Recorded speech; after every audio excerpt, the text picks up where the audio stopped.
everybody that we do work with, they have very fast cars. These cars are quick, even from a bracket car, 9-second bracket car, all the way up to a blown alcohol Proma. Very fast cars. They move very quick. They do things that are unexpected.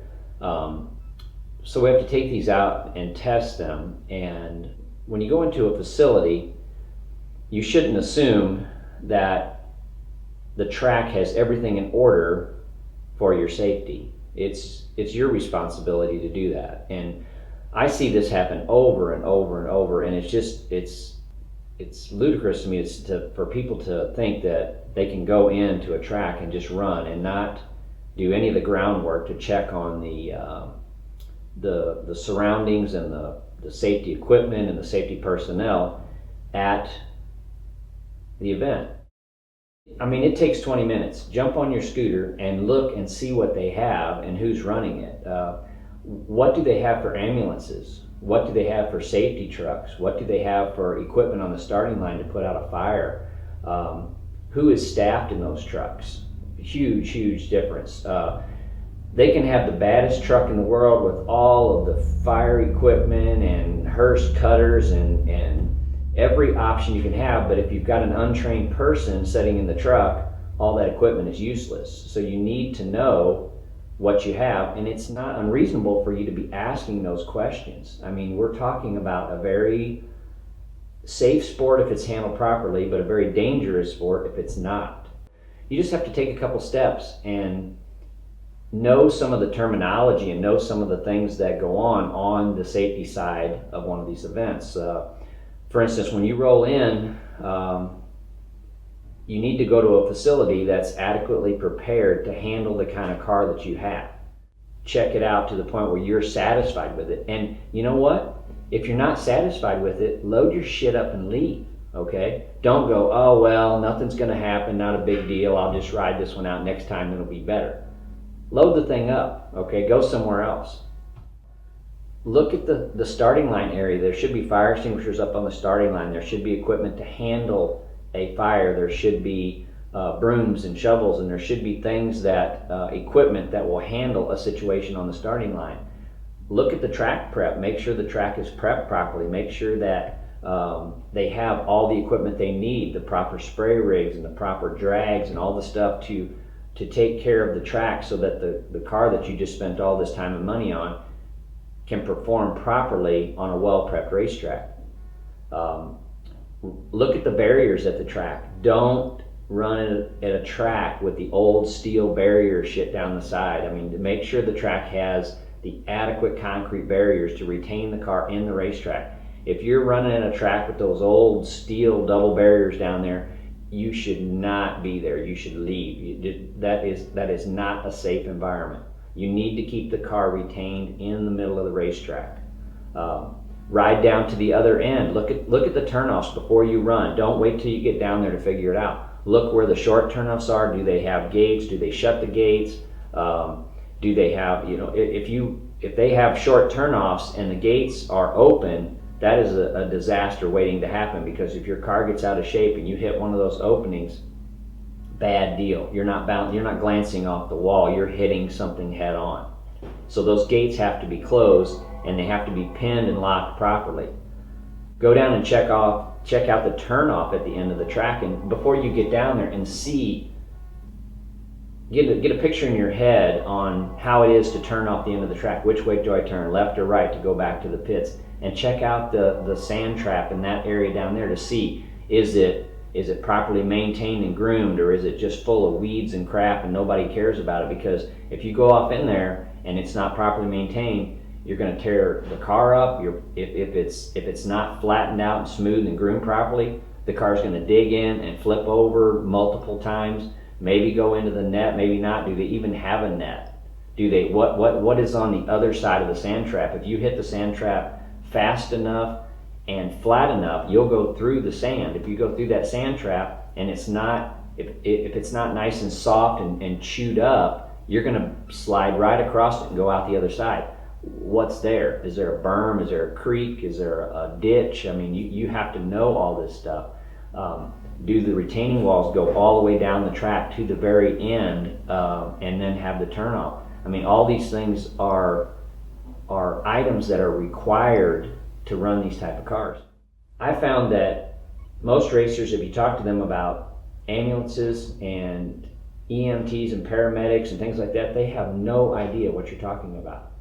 So there are two types of ambulances categorized. You have BLS and ALS. So BLS, basic life support. ALS, advanced life support. So the differences are huge. BLS, very basic, and can get you by, have bandages, have very minor things to take care of you, and they're usually staffed with EMTs. Now, this is not a dog on EMTs or paramedics. They're both very qualified people, but an EMT is a lesser trained person than a paramedic. Paramedic is a much more trained, much more extensive training, and they can do more. They have more skills to help you in a situation than an EMT is.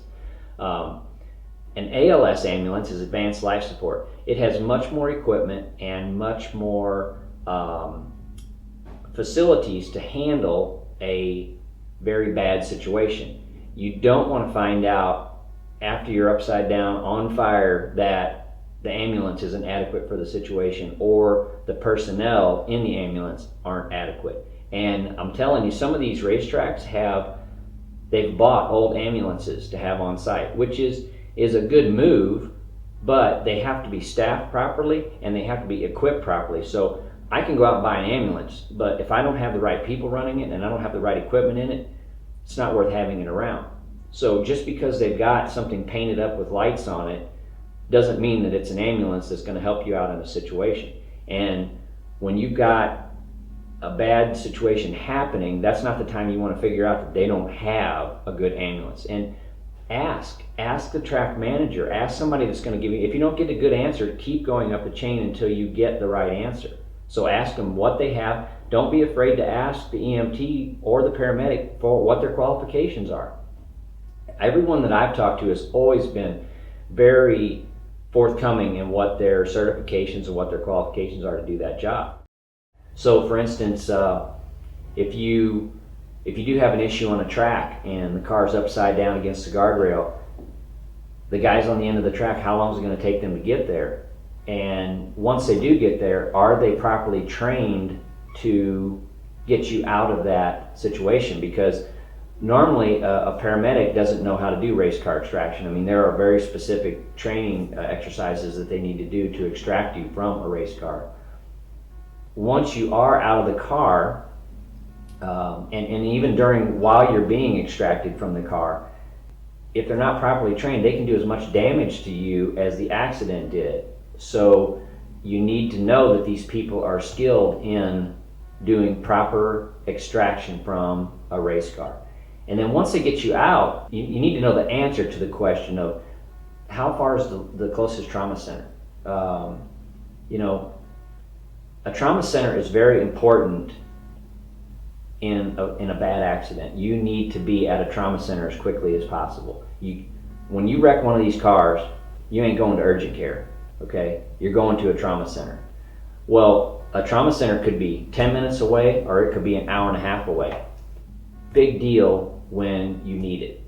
You also need to find out how far out is Life Flight. If you need to call in Life Flight, how far away are they? And if the track manager says, I don't know, we never called Life Flight, load your shit up and leave, okay? If they don't, that's their job to know this. Their job is to know what is in the area for hospitals, trauma centers, Life Flight, paramedics. They deal with this all the time. They should know that information. So take the time to think about that. I mean, you guys spend a lot of time working on the engines and tuning them and thinking about how to make the car faster, but take 10 or 15 minutes when you get to the track to ask those questions to the track manager. And I never see guys do this. I do it at every event. I assess every event that I go to. I know where all this stuff is, whether it's a test session or an actual race, because you can't assume that somebody else is going to do this for you. So anyway, like I said, this is a little off subject, but we've been kicking around here at the shop about how do we talk about it, and it's something that should be brought up, and it's not to scare you in any way or make you think that this is not a safe sport, because it is a very safe sport.